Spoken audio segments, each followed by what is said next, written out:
.com এখানে Google play store থেকে people's radio app download করে শুনতে পারবেন। টিভির ব্যস্ততার কারণে আমার একটু আশা কম হচ্ছে। ইনশাল্লাহ, রেডিও আমার প্রিয় জায়গা।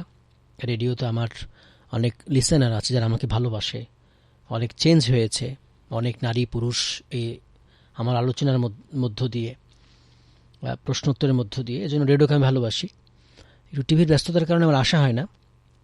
ইনশাল্লাহ আজকে চলে আসছি, বৃষ্টি তারপরে চলে আসছি। সামনে ইনশাল্লাহ চেষ্টা করব রেগুলার থাকার জন্য। আপনারা দোয়া করবেন। আমরা কুরবানি অনেক বিষয় নিয়ে কথা বলছিলাম। একটা ফোন নেই। আসসালামু আলাইকুম। আসসালামু আলাইকুম, বলেন। হুজুর, হ্যাঁ হ্যাঁ বলেন। আমাদের এখানে একটা ছেলে অনেক কটা মেয়েকে ধর্ষণ করছে, তাহলে কি করা যাবে বলেন এলাকায়? জি, আমাদের সাথেই থাকবেন। এজন্য আমরা চেষ্টা করব রেগুলার অনুষ্ঠান করার জন্য। আগে তো ৬-৭ দিনই কথা বলতাম কালারস এফএমে, এখানে 2 দিন, তাও আসতে পারি না মাঝে মাঝে। ইনশাল্লাহ দোয়া করবেন যে রেগুলার করতে পারি আমরা এখানে অনুষ্ঠান। কুরবানি আমরা কথা বলছিলাম, কুরবানির পরিচয় নিয়ে, গুরুত্ব নিয়ে কথা বলেছি। এরপরে জিল হজের প্রথম দশকের গুরুত্ব, আমলগুলো নিয়ে কথা বলেছি। সংক্ষেপে কুরবানির ইতিহাস নিয়ে একটু কথা বলবো। আপনারা মাসলা মাসা জানতে চাইলে জানতে পারেন কুরবানির। তো যেটা আমরা বলছিলাম যে কুরবানি শুধু আমাদের জন্য না, এটা সব উম্মার জন্য ছিল। এটা আল্লাহ তাআলা বলেছেন। তার মানে হচ্ছে প্রত্যেক জাতির জন্য কুরবানি ছিল, ভিন্ন ভিন্ন ছিল, উদ্দেশ্য একই ছিল, আল্লাহ তাআলার সন্তুষ্টি অর্জন করা, তাকে অবলম্বন করা। ওয়ালিকুল্লি উম্মাতিন জাআলনা মানসাকা লিয়াযকুরু ইসমাল্লাহ আলা মা রাযাকাহুম মিন বাহিমাতিল আনআম। প্রত্যেক উম্মার জন্য আমরা কুরবানি বিধান রেখেছিলাম, যাতে যারা জবাই করার সময় আল্লাহর নাম স্মরণ করে। এজন্য যে তিনি চতুষ্পদ গবাদি পশু থেকে তাদের জন্য রিজিকের ব্যবস্থা করেছেন, মা রাযাকাহুম মিন বাহিমাতিল আনআম। এরপর আল্লাহ তাআলা বলছেন, অনন্ত তোমাদের উপর মাত্র একজন, ইলাহুকুম ইলাহু ওয়াহিদ ফালাহু আসলিমু ওয়া বাশশিরিল মুখবিতিন। অতএব তোমরা তার কাছেই আত্মসমর্পণ করো এবং আপনি বিনয়ীদের সুসংবাদ প্রদান করুন। সূরা হজ আয়াত নম্বর 34। আসসালামু আলাইকুম, বলুন। আসসালামু আলাইকুম। ওয়ালাইকুম আসসালাম। জি, আমার 3টি প্রশ্ন আছে। আমার প্রথম প্রশ্ন হলো যে কুরবানি মানে যে শর্তগুলো আছে এর মধ্যে বয়স এবং দাঁত এবং বয়স দুটোই কি জরুরি, নাকি যে কোনো একটি হলে কুরবানি হবে? আর একটা প্রশ্ন হলো যে ইশার সালাত এবং ফজর সালাত জামাত সালাতে করলে সারা রাত সালাত আদায় করার সওয়াব, এটা হাদিসে সহিহ কিনা? আর আপনি যে টিভি প্রোগ্রামগুলো করেন, এগুলা কি সবগুলো কি প্রশ্ন করা যায়, নাকি শুধুমাত্র কোনো কোনো খালি আলোচনাই হয়? একটু জানাবেন। জি, আমাদের সাথেই থাকবেন। আসসালামু আলাইকুম, বলেন। জি বলুন। জি, প্রশ্ন করবেন। কেটে গেছে, আপনি আবারও চেষ্টা করবেন। প্রথম কুরবানি পৃথিবীর হাবিল কাবিলের কুরবানি, সূরা মাইদা আল্লাহ তাআলা আলোচনা করেছেন।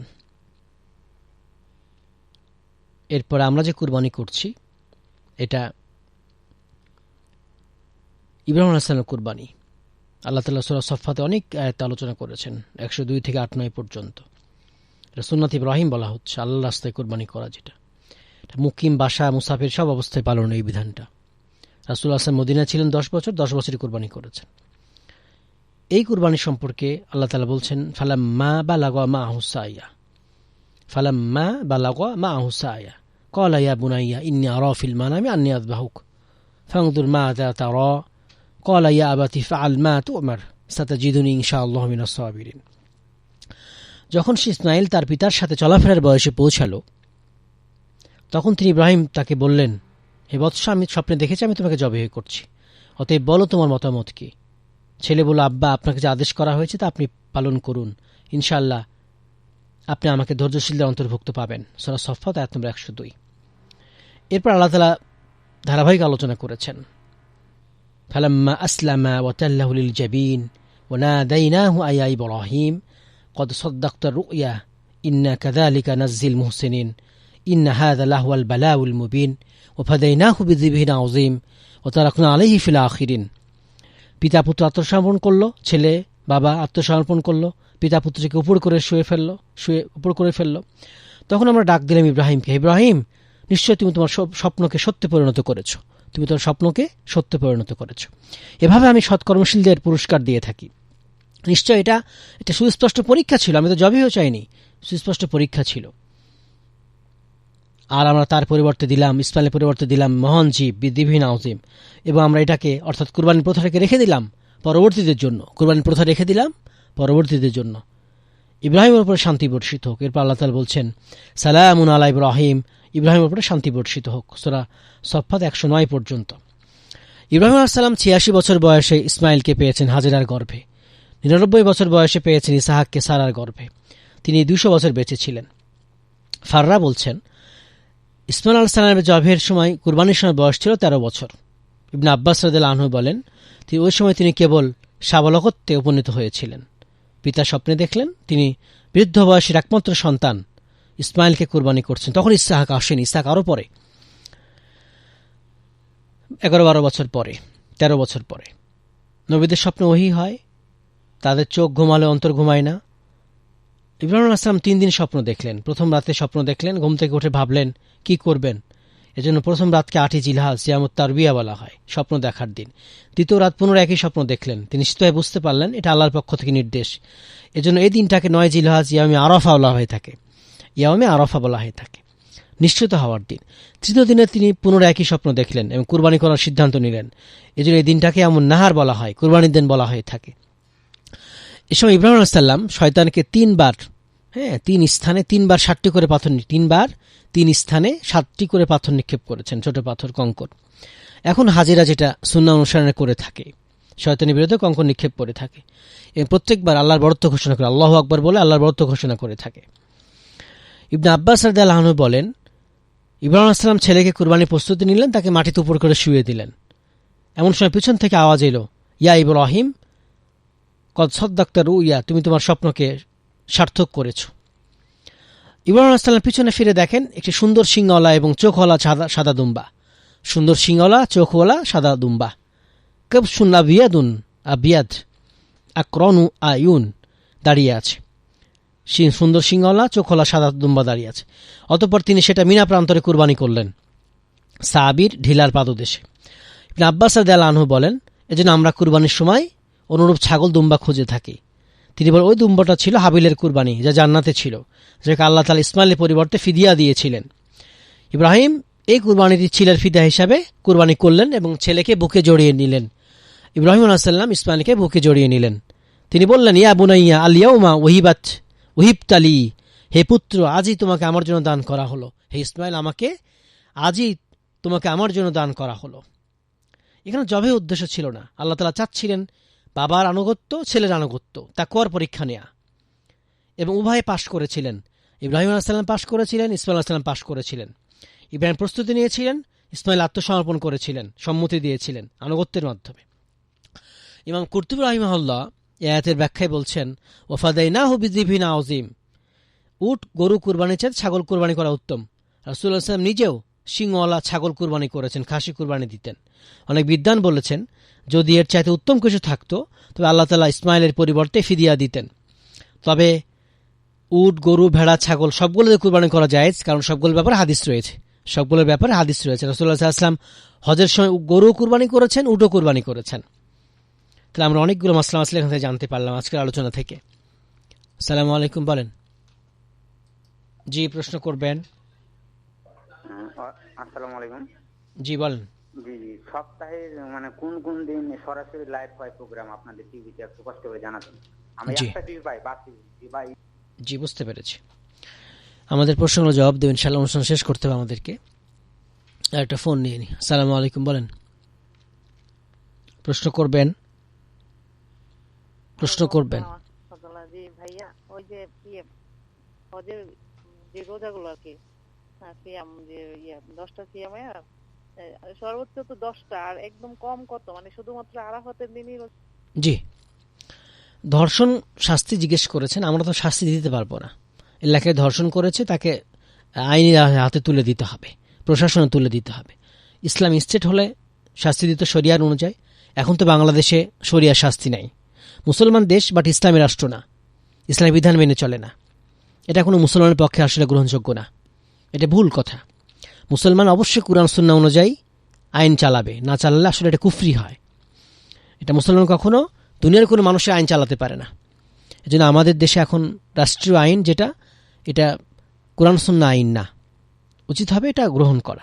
তাই আমরা নিজেরা আর কোনো অবস্থায় নিজের আইন আমরা শাস্তি দিতে পারবো না, আইন তুলে নিতে পারবো না। এটা প্রশাসন ধরিয়ে দিতে প্রশাসন শাস্তির ব্যবস্থা করবে। যদি অমুসলিম ইসলামী আইন থাকতো, ইসলামী স্টেট থাকতো, তাহলে অবিবাহিত হলে জেনার শাস্তি 100 বেত্রাঘাত, বিবাহিত হলে পাথর মেরে হত্যা করা, আর ধর্ষণ আরেকটু বেশি শাস্তি।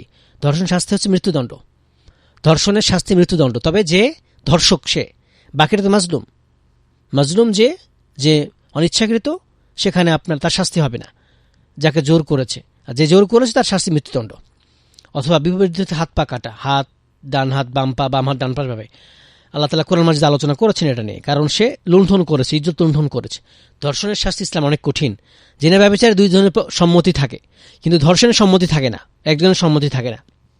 এটা সরকার বাস্তবায়ন করবে, আমরা নিজেরা পারবো না। কুরবানির বয়সটাই আসছে। ছাগল 1 বছর, গরু 2 বছর, 3 বছরে পড়েছে, ছাগল 2 বছরে পড়েছে, আর উট তো 5 বছরে 6 বছরে পড়েছে, এরকম বয়স। তবে এরা কম বয়স হলে যদি হিষ্টপুষ্ট হয়ে যায়, কুরবানি করা যায় যাচ্ছে। আচ্ছা, এটা সহিহ বলেছিলাম আপনাকে একদিন, এশা ফজরের সালাতটা জামাতের সাথে আদায় করলে যে আমল সওয়াবের কথা বলা হচ্ছে, সারাত নফর সালাত, এটা সহিহ, সম্ভবত হাসান পর্যায়ের হাদিস। একদিন বলেছিলাম আপনাকে, দইফ না, এটা দইফ না। টিভি প্রোগ্রাম আপনার হচ্ছে বিভিন্ন সময় হয়ে থাকে, তবে ঈদের পরে ইনশাল্লাহ নাগরিক টিভিতে আমরা প্রত্যেক দিন সকালে শুরু করব 7টা বা 8টার দিকে। নাগরিক টিভিতে হয়তো আমি 15 দিন থাকতে পারি, প্রথম 15 দিন, অথবা মাঝে একদিন অথবা একদিন এভাবে থাকতে পারি। আর এখানে তো এখন তো লাইভ প্রোগ্রাম কোনো টিভিতে আমার নিয়মিত হচ্ছে না, হলে জানাবো ইনশাল্লাহ। কুরবানির প্রোগ্রাম হচ্ছে দীপ্ত টিভিতে, একটা প্রোগ্রাম হচ্ছে বিকালে 3টায়, প্রত্যেক দিন বিকাল 3টায় হচ্ছে, শুক্রবার বিকাল 3টায়। ফেসবুকে পাবেন, ইউটিউবে পাবেন, ওদের ইয়েতে পাবেন, আপনার হচ্ছে দীপ্ত প্লেতে পাবেন। এটা আর লাইভ, সব জায়গায় লাইভ প্রোগ্রাম না, লাইভ প্রোগ্রাম আমরা জানিয়ে দেবো ইনশাল্লাহ।